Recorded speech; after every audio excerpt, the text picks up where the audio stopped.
فجر کے بعد اس کی آنکھ کھلی اور پھر آنکھیں حیرت کی زیادتی سے کھلی۔ دعا مکمل اس کے اوپر لیٹی تھی، بچوں کی طرح ایک بازو اس کے دائیں کندھے پر تھا اور دوسرا سینے پر۔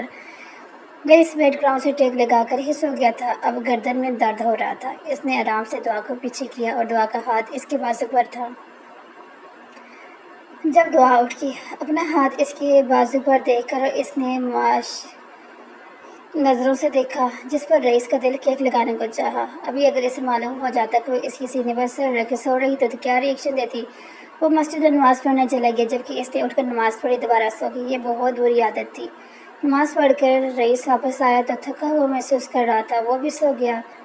دونوں کی آنکھ لیٹ کھلی تھی۔ ناشتہ کر کے رئیس زمین پر چلا گیا جبکہ وہ ایک مرتبہ پھر تائی کے ہاتھ آ گئی۔ وہ اسے میٹھا بنانے کا کہہ رہی تھی جو اسے ہرگز نہیں بنانا آتا تھا۔ اس کے والدین واپس شہر جا چکے تھے، اسے رونا آنے لگا۔ پھر میٹھا بنانا بھی کوئی 20 افراد کے لیے تھا۔ اس نے گال کر کے فاطمہ سے ریسیپی پوچھی اور ویسے ہی بنایا۔ اس کا ہاتھ کی جگہوں سے جل بھی گیا تھا مگر کسی سے شکایت کرتی۔ میٹھا شکر تھا ٹھیک ہی بنا تھا جس کی وجہ سے بچت ہوگی، ورنہ ایک تھپڑ اور پڑنا تھا۔ وہ اب رئیس کے علاوہ سب سے ڈرتی تھی، حالانکہ تایا نے بھی کچھ نہیں کیا تھا۔ اس کی نند اپنی ماں سے کچھ کہہ رہی تھی، اسے دیکھ کر خاموش ہوئی۔ یہ کہ بات وہ نوٹ کر چکی تھی، اس لیے اسے سب سے خوف آتا تھا۔ رئیس کی آتے ہی اسے لگتا تھا جیسے کسی کے تحفظ میں تھی۔ ان کی شادی کی 9ویں رات تھی جب رئیس نے اسے اپنے پاس بٹھایا تو اس کے فاصلے پر رکھ کر بیٹھی تھی۔ رئیس نے اس کے سارے دل کا حال پوچھا۔ دعا، کیا آپ کو لگتا ہے کہ میں آپ کو خوش نہیں رکھ پاتا؟ اگر ایسا ہے تو مجھے معاف کر دینا، آپ کا بڑا حساب نکلتا ہے میری طرف۔ اس نے جس لہجے میں کہا، دعا چونکی مجھے معاف کر دینا اگر میں نے آپ کا دل دکھایا ہو۔ دعا نے نفی میں سر ہلایا تو وہ مہربان تھا، اس کے ہوتے ہوئے وہ محفوظ محسوس کرتی تھی۔ چلیں آج میں آپ کو ایک کہانی سناتا ہوں۔ ایک لڑکا تھا رئیس اور ایک لڑکی تھی نرمین۔ دونوں ایک دوسرے سے بہت محبت کرتے تھے، شاید آپ سوچ بھی نہیں سکتی اتنی۔ پھر اس کی شادی اس کی کزن سے ہوگی۔ ہم نے جو خواب گٹھے دیکھے تھے چکنا چور ہو گئے۔ کتنی کوشش کی تھی رئیس نے اسے اپنانے کی مگر اس کے گھر والے نہیں مانے۔ وہ چند لمحوں کے لیے خاموش ہوا۔ دعا کا دل درد سے بڑھ گیا، وہ تو اتنا اچھا تھا، اس کو بھی یہ روگ لگا تھا۔ پھر نرمین کی شادی ہوگی اور پتہ ہے اس کا دل مجھ سے دوری برداشت نہیں کر پایا اور اسی رات اس کی وفات ہوگی۔ اس کے لہجے سے پتہ چل رہا تھا وہ کتنے زبردست سے کہہ رہا تھا۔ دعا اس کے بالکل ساتھ آ بیٹھی اور اس کا سر اپنے کندھے پر رکھ دیا۔ ہم دونوں نے ساتھ مرنے کی قسمیں کھائی تھیں مگر دیکھو وہ مجھ سے پہلے چلی گئی اور میں وہیں کا وہیں رہ گیا، مگر عہد وفا میں نبھاتا آیا۔ میں نے کسی سے شادی نہیں کی مگر اب آ کر اگر امی ابو کی بس ہو گئی تھی، انہوں نے کی کہیں حرب آزمائی، آخر انہوں نے میری شادی کر دی اور میرا ایک اور وعدہ نرمین سے ہی ٹوٹ گیا۔ آپ کو پتہ ہے میرے یہاں درد ہوتا ہے۔ اس نے اپنا ہاتھ اپنے دل کے مقام پر رکھا تھا۔ دعا نے اپنا ہاتھ اس کے دل کی جگہ پر رکھا جو بہت تیز دھڑک رہا تھا۔ مجھے بہت یاد آتی ہے وہ آپ جیسی تھی، شوق اور چنچل۔ پھر جس طرح مجھ سے منسوب کر کے آپ سنجیدہ ہو گئی ہیں اور کبھی میری باتوں سے نہیں مسکراتی، وہ بھی ایسی ہی ہو گئی تھی۔ مجھے لگتا ہے میں کسی کو خوش نہیں رکھ سکتا۔ دعا نرمی سے اس کے سینے پر ہاتھ پھیر رہی تھی، وہ آہستہ سے اپنا سر اس کی گود میں رکھا۔ اب دعا ایک ہاتھ سے اس کے بالوں کو سلا رہی تھی، ایک ہاتھ ابھی بھی اس کے سینے پر تھا۔ آپ بہت اچھی ہیں مگر میں اچھا نہیں ہوں۔ آپ کو پتہ ہے وہ انگوٹھی جو میں نے آپ کو دکھائی میں دی تھی وہ نرمین نے ڈیزائن کی تھی۔ دعا کی یکدم نظر اس انگوٹھی پر پڑی جو اس نے اپنے دائیں ہاتھ کی تیسری انگل میں پہنی تھی، واقعی لاجواب تھی۔ ہاں پھر مجھے خود غرض سمجھیں گی مگر مجھے لگا تھا آپ ہی اس کی اصل حقدار ہیں۔ اس نے نرمی سے اس کا ہاتھ اپنے سینے سے اٹھا کر اپنے لبوں سے لگایا۔ مجھے آپ سے بھی محبت ہے، آپ اس بات پر ہنسیں گی مجھ پر مگر آپ کے لیے میرے دل میں ایک محسوس جگہ ہے، مجھے معاف کر دینا۔ اس نے دوبارہ اس کا ہاتھ لبوں سے لگایا۔ دعا کو نہیں علم تھا کہ وہ کیا کرے۔ اس نے جھک کر اپنے لب اس کی پیشانی پر رکھے۔ اتنا خوبصورت بولتا تھا، دعا کے دل کیا وہ کبھی خاموش نہ ہو۔ آپ بھی کچھ بولیں، رئیس نے کہا، آپ بولتے ہوئے اچھے لگتے ہیں۔ اس کے کہتے ہی رئیس کے لبوں پر جاندار مسکراہٹ آئی۔ نرمین بھی یہی کہتی تھی، اس کے جانے کے بعد میں نے بولنا بھی بند کر دیا، مجھے کسی اور کو اچھا نہیں لگنا تھا۔ کیا آپ کو برا لگ رہا ہے؟ یکدم رئیس نے پوچھا، جس پر وہ نفی میں سر ہلا گئی۔ دعا کا لگا اس سے باہر ہو رہا ہے، ہچکی بھی زور سے آ رہی ہے مگر وہ اس کی گود سے سر نہیں اٹھا رہا۔ مجھے لگتا ہے میں بہت بری ہوں، جس کو بھی چاہتی ہوں وہ مجھ سے دور چلا جاتا ہے، اس لیے مجھے آپ سے محبت نہیں کرنی، کیونکہ ایسے نہیں کہتے۔ رئیس نے ایک مرتبہ پھر وہی بات دہرائی جو وہ اکثر اس کو کہتا تھا۔ پھر وہ اس سے یہی باتیں پوچھتا رہا کہ وہ کیا کرتی ہے، کیا کرنا چاہتی ہے۔ اس نے اپنا بزنس وومن بننے کا خواب بھی بتایا۔ دعا میں نے اپنے نام ساری زمینیں آپ کے نام کر دی تھی، اس کے پیپرز ڈرا میں رکھے ہیں، اب وہ آپ کے ہیں، آپ جو چاہیں اس کے ساتھ کر سکتی ہیں۔ اس نے کافی انکار کیا تھا مگر رئیس نے ایک نہیں سنی۔ وہ باتیں کرتے کرتے نیم غنودگی میں جانے لگا۔ اس کا سانس کھڑا تھا۔ دعا کو لگا وہ سو رہا تھا اور وہ واقعی ہی سو گیا تھا۔ دعا نے اسے نہیں جگایا تھا، وہ جانتی تھی بہت مشکل سے نیند آئی ہوگی اس کو۔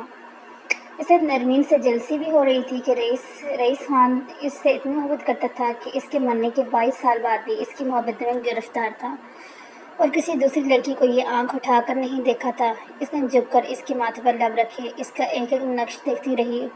وہ ایک خوبر ہینڈسم مرد تھا، اس کے لیے مرا جا سکتا تھا۔ وہ اسی کے بارے میں سوچی، صوفے سے ٹیک لگا کر دگا گئی۔ یہ نہیں جانتی تھی کہ صبح جاگنے کے بعد کیا قیامت آ جائے گی۔ فجر کے وقت رئیس اس سے پہلے اٹھ جاتا تھا مگر ابھی نہیں جاگا تھا۔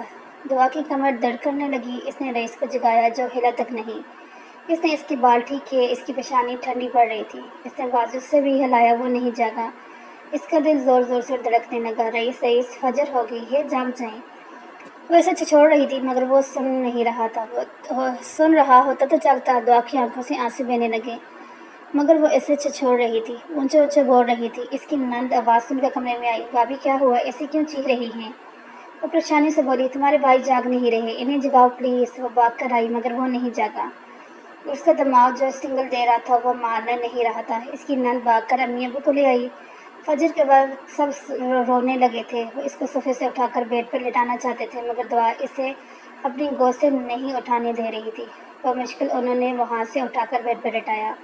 ہر آنکھ اشک بار تھی۔ نند نے بھاگ کر ہارون کو کال کی۔ وہ اتنی صبح گھر سے کال دیکھ کر پریشان ہو گیا۔ بہن کے رونے پر وہ اور پریشان ہو۔ بھائی رئیس بھائی، اس سے بات نہیں ہو رہی تھی، کیا ہوا ہے رئیس بھائی کو؟ خداداد بتاؤ، میرا دل پھٹ جائے گا۔ وہ ان کا انتقال ہو گیا ہے، کہتے ہی اس نے موبائل پھینکا اور پھٹ پھٹ کر رو دی۔ دعا تو رئیس کے سرہانے سے اٹھ نہیں رہی تھی۔ اسے ابھی تک یقین نہیں آ رہا تھا۔ رات کو وہ اس سے باتیں کر رہا تھا اور ابھی اٹھ ہی نہیں رہا۔ ان کی حویلی لوگوں سے بھرنا شروع ہو گئی تھی۔ سب لوگ ماتم کر رہے تھے۔ ہارون رات کو ہی شہر واپس آیا تھا۔ کچھ دن ٹھہر کر اس نے واپس آنا تھا مگر اس کا عزیز جان بھائی اسے اتنی جلدی کیسے چھوڑ کر جا سکتا تھا؟ وہ گھر آیا تو بھائی کی میت پڑی تھی۔ عورتیں بین کر رہی تھی جبکہ دانیہ چہرے پر چادر لیے بس روئی جا رہی تھی۔ دعا، اس نے رئیس کا ایک ہاتھ پکڑ رکھا تھا جو اس کی سانس نے کئی بار جھٹکا تھا مگر وہ پھر بھی پکڑ لیتی تھی۔ اسے لگتا تھا اسے ہارون سے محبت تھی، وہ غلطی۔ اسے رئیس سے عشق تھا جو خاموش اور دل کو جگڑ لینے والا تھا۔ اس کی تفرین کے بعد اسے ایک کمرے میں بند کر دیا گیا، یہ کہہ کر کہ وہ عدت میں تھی۔ وہ اپنی سانس کی نفرت بھری نگاہیں محسوس کر سکتی تھی۔ اس کا رئیس کے ساتھ ایسا کوئی تعلق نہیں تھا جس کی بنا پر وہ عدت کاٹتی مگر وہ اپنی سانس کو یہ نہیں بتانا چاہتی تھی۔ وہ سارا دن رئیس کے ایصال ثواب کے لیے قرآن پاک پڑھتی رہتی، سانس اس کے گھر کے کام بھی کرواتی، اکثر اس پر اپنا ہاتھ بھی صاف کر لیتی۔ اس کی عدت میں ہی انہیں معلوم ہوا رئیس اپنی جائیداد اس کے نام کر گیا ہے۔ تو انہیں اور غصہ آنے لگا۔ یہ بات سسر تک پہنچی تو انہوں نے یہ حل نکالا کہ وہ اس کا نکاح ہارون سے کر دیں گے، بس ایک مرتبہ عدت پوری ہو جائے۔ یہ بات ہارون کے کانوں میں اس کی عدت کے بعد ڈالے گی۔ وہ اسے شادی نہیں کرنا چاہتا تھا مگر اس کے ماں باپ نے اسے مجبور کر دیا تھا اور اس کی شادی، اس کے نکاح اس کے پردے دار بیوہ بھابھی سے کر دیا تھا جسے اس نے آج تک دیکھا بھی نہیں تھا۔ اس دن سے اس نے گھر آنا چھوڑ دیا تھا۔ آج کسی ضروری کام سے گھر آیا، اپنے کمرے میں آرام کرنے گیا تو بیڈ پر 17-18 سال کی معصوم سی لڑکی کو بیٹھا دیکھ چونکا۔ کون ہو تم؟ ناگواری سے پوچھا۔ دعا، وہ گھبرا کر بولی۔ کون دعا؟ اس نے دوبارہ پوچھا پر اگلے لمحے پتھر ہو گیا۔ یہ 17 سال لڑکی اس کے 40 سالہ بھائی کی بیوہ تھی۔ وہ حیران ہوا۔ ابھی وہ کچھ کہتا کہ آگے بڑھا جب اس کی خوفزدہ آواز کانوں میں پڑی، پلیز ماریے گا نہیں۔ وہ بہت حیران ہوا، اسے کیوں مارتا؟ ہاں، وہ اس پر شاید غصہ کر جاتا مگر مارنا وہ نہیں سوچ سکتا تھا۔ جب بھائی نے تم پر ہاتھ اٹھایا، اس نے کچھ سوچتے ہوئے پوچھا جس پر دعا کو رئیس بے طرح یاد آیا۔ اس نے نفی میں سر ہلایا۔ ہارون بس اسے دیکھتا رہا۔ وہ لڑکی حسین سے بھی زیادہ حسین تھی، بغیر میک اپ کے، آنکھوں کے گرد ہلکے مگر پھر بھی خوبصورت۔ وہ آہستہ سے آگے بڑھا۔ اب تم اپنے کمرے میں جاؤ، مجھے سونا ہے۔ تائی امی نے کہا ہے کہ یہاں سے ہلنا تک نہیں۔ یہ جو تمہاری تائی امی ہے نا، افسوس سے بولا۔ پھر وہ فریش ہونے چلا گیا۔ دعا کو اب ہارون کے مل جانے پر خوشی تھی یا نہیں یہ اسے بھی معلوم نہیں تھا، مگر رئیس جیسے انسان کا چلے جانا اسے غمزدہ کر دیتا تھا۔ ہارون فریش ہو کر آیا۔ کیا نام بتایا تھا تم نے؟ ہاں، دعا۔ دعا ایسے ہے کہ مجھے پتہ ہے تمہاری ساتھ زبردستی ہوئی ہے۔ اگر تم چاہتی ہو تو میں تمہیں اس رشتے سے آزاد کر سکتا ہوں۔ اس نے کیا تجویز پیش کی تھی؟ دعا سے اسے بس دیکھتی رہی۔ شادی کے 10 دن بعد ہی بیوہ ہوگی اور پھر عدت کے فوراً بعد دوبارہ نکاح ہوا، پھر اب اس کی طلاق کی بات ہو رہی تھی۔ وہ زفیہ مسکرائی۔ اسے اب وہ ایک سراب لگ رہا تھا۔ وہ شاید اتنا اچھا نہیں تھا جتنا دل کو لگتا تھا۔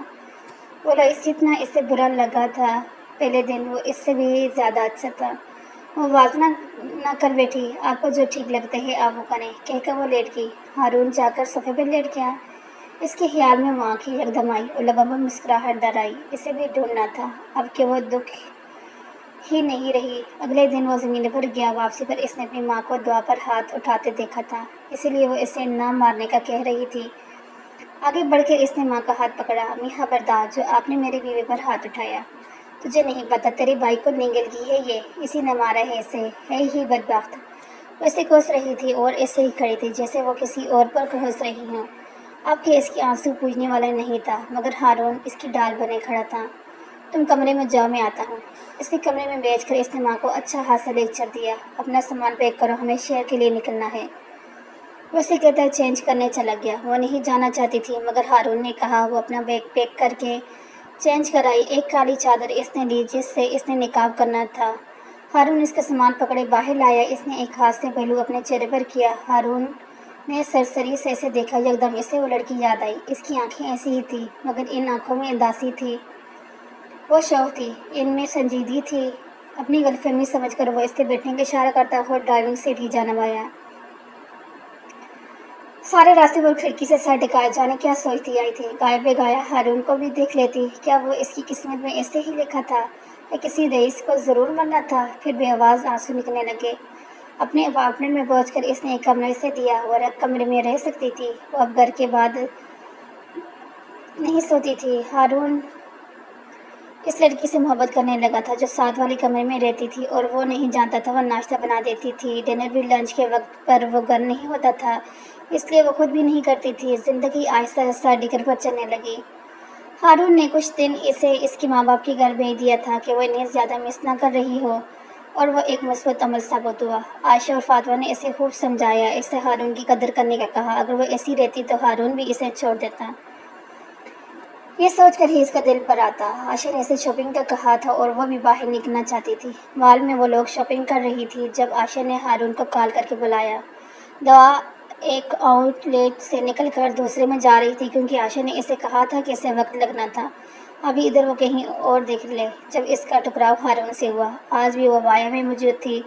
ہارون ایک لمحے میں پہچان گیا اور اب وہ موقع ہاتھ سے نہیں جانے دینا چاہتا۔ Excuse me. اس سے پہلے کہ وہ کہیں جاتی ہارون نے بلا لیا۔ دعا نے ناسمجھی سے اسے دیکھا۔ کیا میں آپ کا نام جان سکتا ہوں؟ اس الو کی پٹھی کو کوئی بتائے، وہ اس کی بیوی تھی۔ دعا حیران نظروں سے دیکھا جو اپنی بیوی کو نہیں پہچان پا رہا تھا۔ وہ اس کو جواب دیتی بنا چلے گی۔ تب تک عائشہ باہر نکلی۔ او ہارون، وہ اچھا ہوا آپ ادھر ہی مل گئے۔ ابھی دعا گئی ہے یہاں سے، آپ ایسا کریں میرے ساتھ آئیں۔ عائشہ بالکل اس لڑکی کے سامنے جا کر کھڑی ہوئی تھی۔ آپ ان کو جانتی ہیں؟ ہارون نے ہلکا سا جھجک کر کہا۔ عاشقہ نے کہا۔ عائشہ کو لگا وہ مذاق کر رہا ہے۔ جب سے آپ کے نکاح میں آئی ہیں ہم بھی ان کو نہیں پہچان پا رہے۔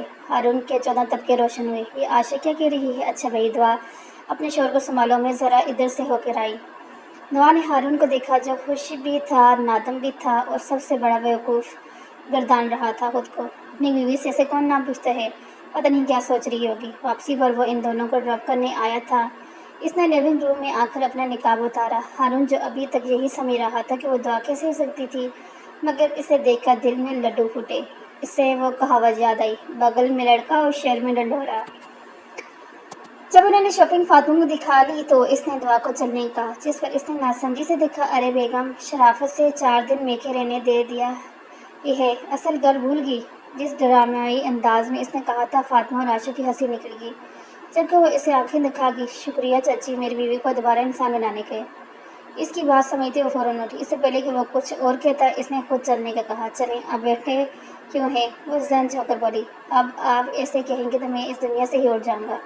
اس نے مذاق کیا تھا مگر دعا کے چہرے پر پھیلتی سنجیدگی سے وہ سیدھا ہوا اور پھر چلنے کا کہا۔ اوکے سوری، مذاق کیا تھا۔ اسے لگا شاید اسے برا لگا تھا مگر بر پہنچ کر اپنے کمرے میں جانے لگی۔ جب اس نے ہاتھ سے پکڑ کر اپنی جانب کھینچا تو کہاں بیگم یہاں کہاں جا رہی ہیں؟ اس کے سینے سے آ کے لگی تھی، دونوں کی دھڑکنیں تیز تھی۔ وہ روم میں اس نے لڑکھڑاتی آواز میں کہا، شرم سے پلکوں کی جھاڑ آنکھوں پر گری ہوئی تھی۔ ہارون کو وہ منظر کتنا بنا لگ رہا تھا۔ اس کا ذہن کتنی مرتبہ کہتا تھا کہ دعا ہی وہ لڑکی ہے مگر وہ نہیں مانتا تھا۔ ہاں تو روم ادھر ہے، وہاں کہاں جا رہی ہیں؟ اس نے اسے کمر سے پکڑ کر اور قریب کیا۔ دعا کے دونوں ہاتھ اس کے سینے پر تھے جبکہ ہارون دونوں ہاتھ اس کی کمر پر تھے۔ جواب تو دو، اسے جانے کی مزہ آ رہا تھا۔ کیا جواب دوں؟ اچھا اوپر تو دیکھو۔ ہارون نے اسے اوپر دیکھنے کا۔ اس نے آہستہ سے اوپر دیکھا۔ ہارون اس کی دھڑکن اپنے سینے پر محسوس کر سکتا تھا۔ تمہیں پتہ ہے تمہاری آنکھیں بہت پیاری ہیں، وہ گبرو لہجے میں بولا۔ باتیں منوا لیں آپ سے بس، وہ آہستہ سے بولی۔ ہارون اس کے لال چہرے کو دیکھ کر مسکرایا۔ ہلکا سا جھک کر اس نے اس کی گال پر اپنے لب رکھے۔ دعا آنکھیں مونڈی کھڑی رہی، پھر آہستہ سے اس کا حصار توڑا۔ میں چینج کر لوں؟ ہارون نے جانے دیا۔ وہ ایک شارٹ شرٹ اور کھلی شلوار پہن کر آئی تھی، دوپٹہ گلے میں تھا، منہ ہاتھ دھو کر اب وہ فریش لگ رہی تھی۔ اچھا میں کیا کہہ رہا تھا، ہاں مووی دیکھیں؟ وہ بار بار اسے خود مخاطب کر رہا تھا۔ اس نے کندھے اچھا دیے۔ ڈن ہے، رات کو مووی دیکھیں گے۔ میں ذرا کچھ کھانے کو آرڈر کر کے لوں؟ وہ جلدی سے فون نکال کر بیٹھ گیا۔ وہ اندر صوفے پر آ بیٹھی۔ اسے اپنا آپ خوش قسمت لگ رہا تھا۔ وہ جیسے چاہتی تھی وہی اس کا جیون ساتھی تھا۔ اسے اور کیا چاہیے تھا؟ اپنے ہاتھ کی تیسری انگلی دیکھی، وہاں وہ رنگ ابھی بھی موجود تھی اور وہ اس سے اتارنا نہیں چاہتی تھی۔ اس نے وہ انگوٹھی اپنے لاکٹ میں ڈال دی۔ ہارون کافی دیر بعد کمرے میں آیا تھا۔ اسے صوفے پر بیٹھے کچھ سوچتے دیکھ کر آیا۔ تمہیں کسی نے بتایا تم خاموش اتنی اچھی نہیں لگتی جتنی بولتے ہوئے اچھی لگتی ہو؟ دعا اس کی بےتکی بات پر اسے دیکھ ہی سکی۔ اب وہ ڈریسنگ کے سامنے کھڑا بال بنا رہا تھا اور جن اکھیوں سے اسے دیکھ سکتا تھا دعا چوری چوری اسے دیکھ رہی تھی۔ تم سرعام دیکھ سکتی ہو، اسے چوری چوری کیوں دیکھ رہی ہو؟ تمہارا ہی شوہر ہوں، ڈنگے کی چوٹ پر دیکھو۔ اس کی چوڑی پکڑی گئی تھی اور جن الفاظ میں ہارون نے کہا تھا اسے شرمندہ کرنے کو کافی تھے۔ میں کیوں چوری چوری دیکھوں؟ مجھے ایسے کوئی شوق لاحق نہیں ہوا۔ وہ چیخ کر بولی، اللہ اللہ، جھوٹی، شادی سے پہلے بھی ایسے ہی چوری چوری دیکھتی تھی؟ ہائے اللہ، آپ کو کس نے کہا؟ میں تو نہیں دیکھتی تھی۔ وہ لڑکا لڑکیوں کی طرح ہاتھ کمر پر رکھے بول رہی تھی۔ ہارون لطف لیتے اسے تنگ کر رہا تھا۔ مجھے خود عائشہ نے بتایا۔ اس نے سچ کہا، ایسے ویسا کچھ نہیں، میں تو نہیں دیکھتی تھی۔ بولو، جھوٹے کوے کو کوے کاٹے۔ ہارون کی بات پر دعا دنگ رہ گئی۔ ہارون مزے لیتا پھر بولا، مجھے پتا تھا، جبکہ دعا نے حفقی سے اسے دیکھا۔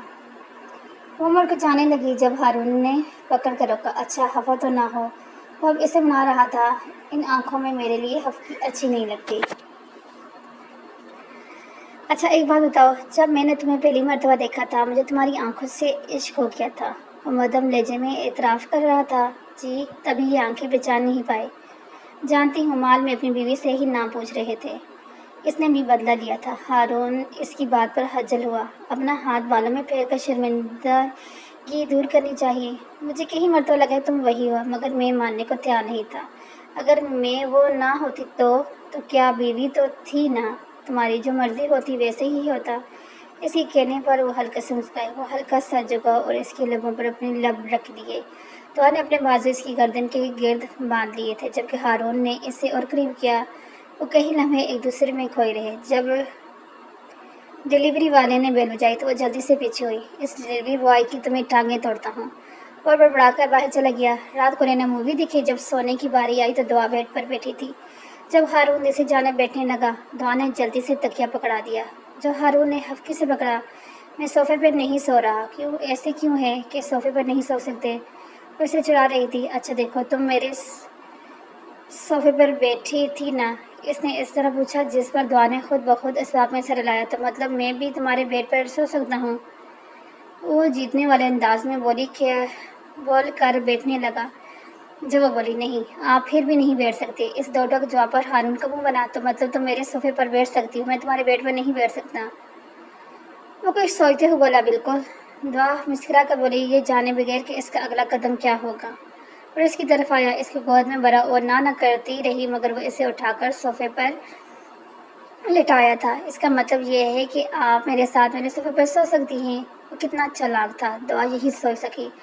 اب وہ اس کے سر اپنی گود میں رکھے بیٹھا تھا، جانے کون کون سی باتیں بتاتا، کچھ اس سے پوچھتا، کبھی اس سے پیار کرتا، اور جب وہ بول رہی ہوتی تو اسے پیار سے دیکھتا۔ زندگی ایک دم ہی خوبصورت ہو گئی تھی۔ اور کیسا لگا آپ کو یہ ناول، یہ سٹوری؟ کمنٹ کر کے مجھے آپ نے ضرور بتانا ہے۔ ملتے ہیں اسی طرح کی ایک اور خوبصورت سٹوری کے ساتھ، تب تک کے لیے مجھے کمنٹ کر کے بتائیں کیسا لگا آپ کو یہ ناول۔